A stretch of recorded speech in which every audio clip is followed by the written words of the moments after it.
When I was first invited to give a 10-minute talk, it was to speak about my recent Supreme Court adventure against my former agency, which is part of a large multinational group that some of you might have heard of.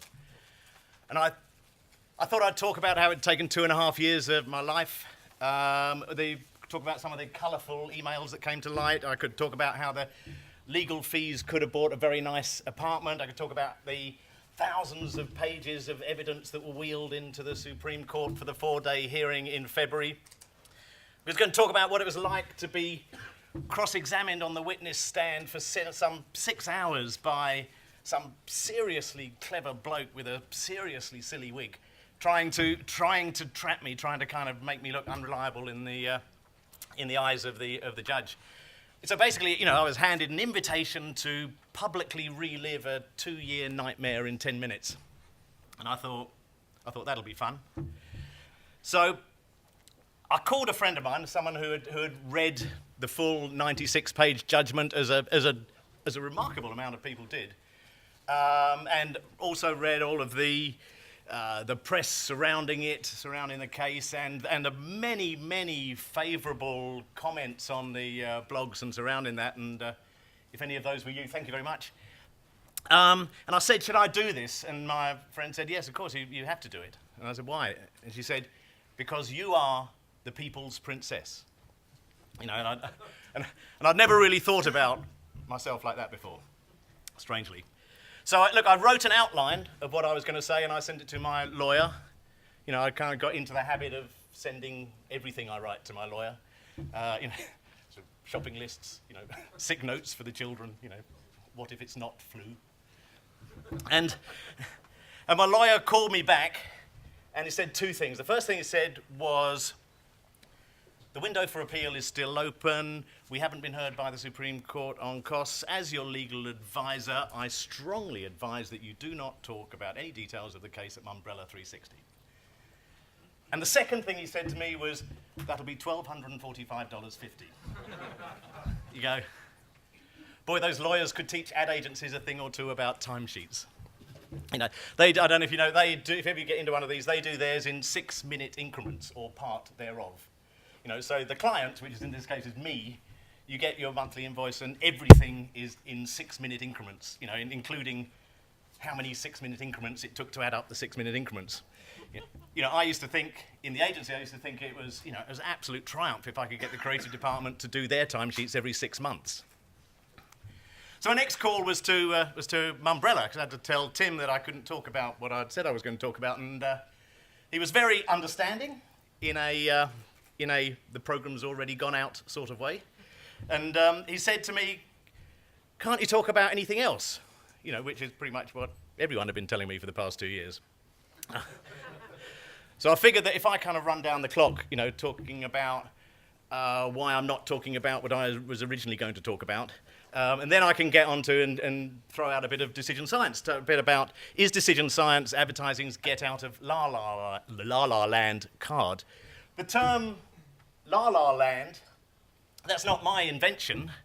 It actually comes from a study of some 1,200 CEOs across the US, Europe, and Asia Pacific. 1,200 CEOs, so it's not a focus group in Crow's Nest, or if it is, it's a very big one.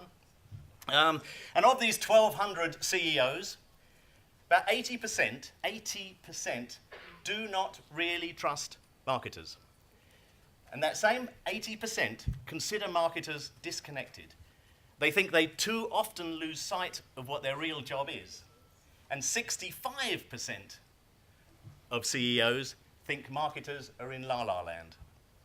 So if you put that another way, if this study is correct or representative, 2 out of 3 CEOs, and this is a group who it would be kind of really handy if they thought we were okay, 2 out of 3 of them think we're wankers. So it kind of explains a lot in many ways.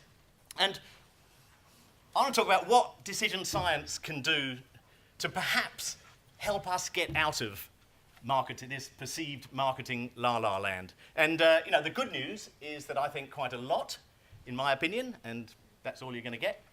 and relatively easily, because all it's going to take is for marketers and their agencies to become fascinated by something that, quite frankly, I think we should be fascinated by anyway. And that's why people behave the way they do, and what we as marketers can do to design interventions to change that behavior. A lot of the hard work is already done.